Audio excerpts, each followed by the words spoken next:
Tonight, the arrest that shocked the nation and the whisper of a pardon no one saw coming.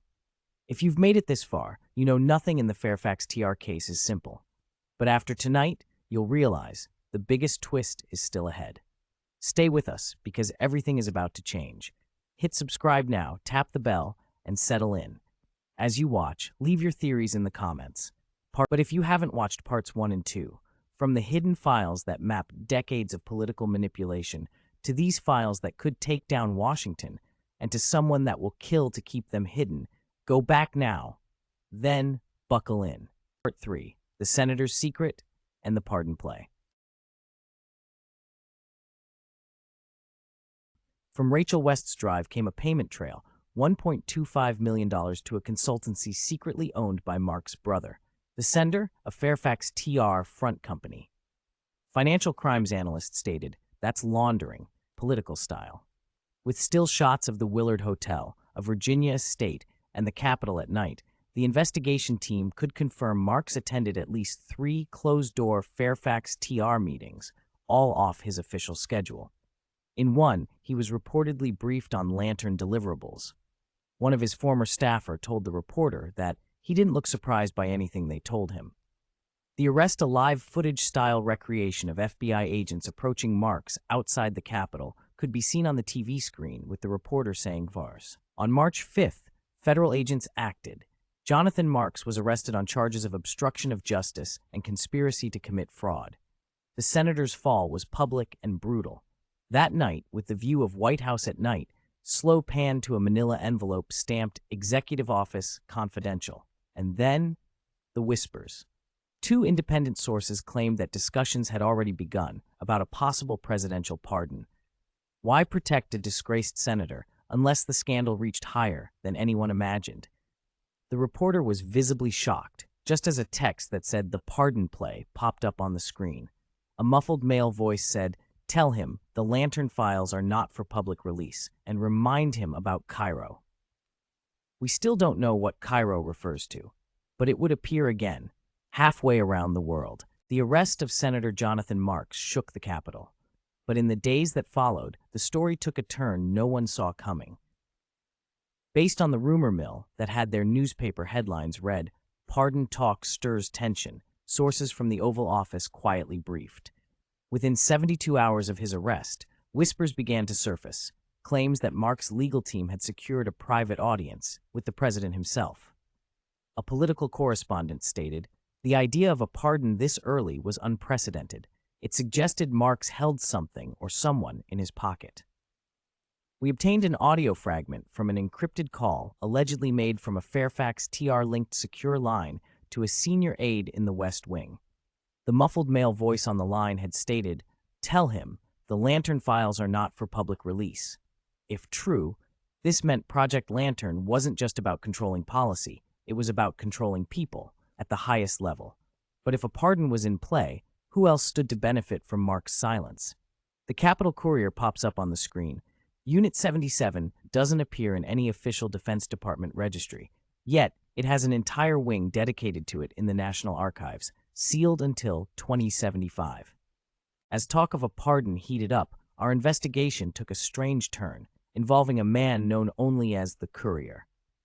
The Courier was spotted entering both Fairfax TR headquarters and the secure side entrance of the Capitol on the same day.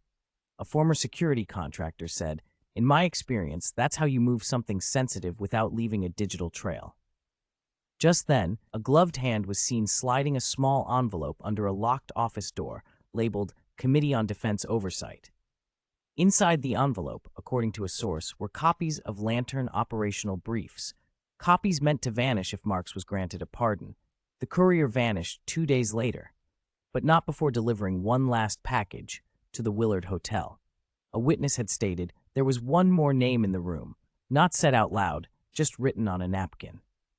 A name I'd never heard before, but later learned was tied to a closed-door meeting in Geneva 2 years earlier. For over a century, the Willard has been the unofficial meeting place for DC's power brokers. On March 14th, it became the epicenter of the Marks scandal. Security logs show 3 Fairfax TR executives and an unidentified federal official checked in under pseudonyms and booked a private conference suite.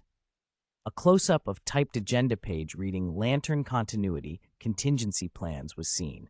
The leaked agenda included discussions about continuity of influence, a phrase we would hear again in a far more dangerous context. A silhouette interview voice altered. Marks wasn't in the room, but his name came up more than once, followed by nervous laughter. What they didn't know was that someone else had been recording. And then, in the final minutes of the tapes, a female voice says, "Lantern is a piece. The table is bigger." No one in the room reacts, almost as if they already knew. The Lantern tapes were never meant to be heard by the public, and until now, they weren't. The tapes detail coordination between Fairfax TR executives, political aides, and unnamed senior decision-makers. Their goal, to ensure that critical votes aligned with Fairfax TR's interests, regardless of public opinion. The headlines about Marks's arrest, overlaid with the word leverage in red text, popped up on the TV screen as a voice, believed to be a senior Fairfax TR strategist, can be heard saying, "If Marks talks, we burn. If he stays quiet, the lights stay on." With the tapes in our possession, the question wasn't whether Marks was guilty, but whether he was the only one. As the investigation progresses, the concern of many became, how is this going to end? Are more people going to die? As the camera lingers on Rachel West's note, in the corner of the paper is a tiny printed number, AGX041, and the reporter uttered AGX41. We didn't know what it meant then, but soon, it would lead us to the first story of our next investigation. It began with the death of Rachel West. It ends here. As two hands were seen to exchange a sealed envelope in a parking garage, multiple sources confirmed that on March 22nd, a deal was brokered, not to clear Marks, but to bury Lantern entirely. The Fairfax TR CEO was seen boarding a private jet, and other Fairfax TR's leadership were said to have vanished overseas. Marks remained in federal custody, but the pardon talk didn't die. If anything, it grew louder. Rachel West's final handwritten note, words underlined, "Lantern is bigger than Fairfax TR," was revealed. Her last words hinted at an operation stretching beyond corporate influence into something far more dangerous. The reporter leaning in said, "And somewhere in D.C., the Lantern files still exist, waiting for the day someone brave enough decides to bring them to light." However, just as we all thought Lantern was the conspiracy, we thought Fairfax TR was the power behind the curtain. We were wrong. This was only one cell in a network so vast, even its creators can't see the edges. And somewhere hidden in these pages is the reason Rachel West was silenced. The courier said with a distorted voice over the phone, "You're not ready for the table." A text appears on the screen. Season 2, The Table. If you've been hooked by the twists so far, make sure you hit that subscribe button and ring the bell so you never miss the next reveal. I want to hear your theories in the comments. Who do you think is pulling the strings? And don't just stop here. Keep watching, because every detail matters. All names, characters, and events in this program are either fictitious or used in a fictitious manner. Any resemblance to real persons, living or dead, is purely coincidental. This video is created for entertainment purposes and does not claim to present factual evidence.